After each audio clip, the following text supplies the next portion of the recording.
Dans la partie garantir la santé pour tous de votre programme présidentiel législatif, je me suis intéressé avec mes camarades au point 92, j'aimerais que vous nous l'expliquiez. Engager des poursuites judiciaires contre les officines et les sociétés orchestrant de grandes peurs collectives à des fins d'extorsion de fonds publics. Je n'ai pas tout à fait compris de quoi il était question. Oh, c'est très simple. Je visais tout particulièrement le scandale qui a concerné le Tamiflu. Voilà. Vous vous rappelez ces grandes pandémies qu'on nous a fait valoir, notamment sur l'affaire de la prétendue grippe aviaire, puis la prétendue grippe porcine.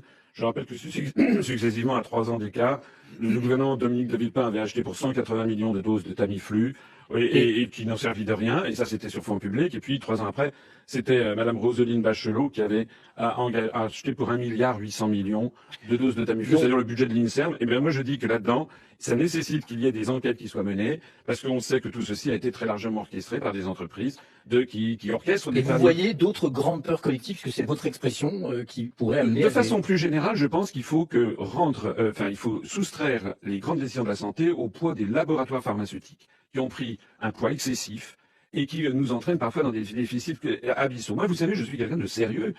Si les propositions que je fais, c'est qu'elles sont fondées sur des faits. C'est la question qu'on vous pose. Eh bien oui, elles sont fondées sur des faits. Nous devons à la fois rétablir la France, parce que lorsque je propose, par exemple, de porter le SMIC à 1 300 € par mois, lorsque je propose qu'il y ait un minimum vieillesse absolu de 950 € par mois. Je vous demandais quelles autres grandes peurs collectives vous envisagez, on parle du SMIC. Eh bien, oui, mais j'aimerais, parce que le temps passe, je vous ai répondu, j'aimerais par exemple que l'on engage des poursuites contre le laboratoire Roche, et que l'on voit ce qui s'est passé, et également contre les entreprises comme Hill & Knowlton ou Burson Marsteller, qui appartiennent au groupe américain WPP, au groupe anglo-saxon, et qui sont spécialisés dans ce genre d'opérations.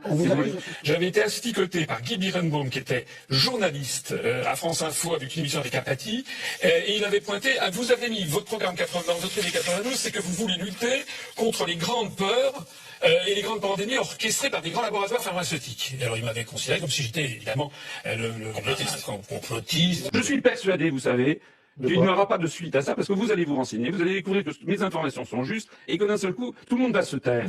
Effectivement, parce que je prenais appui sur ce qui s'était produit déjà avec l'affaire, vous savez, de la grippe porcine, la grippe aviaire, on avait dépensé des sommes folles, et tout ça, on avait su ensuite que c'était des peurs, des paniques qui avaient été orchestrées par des grands laboratoires pharmaceutiques, notamment par un grand groupe américain qui s'appelle WPP, avec Burson Marsteller, qui est une espèce de compagnie, société américaine, qui organise, qui fait des relations publiques, on met tout dans les relations publiques.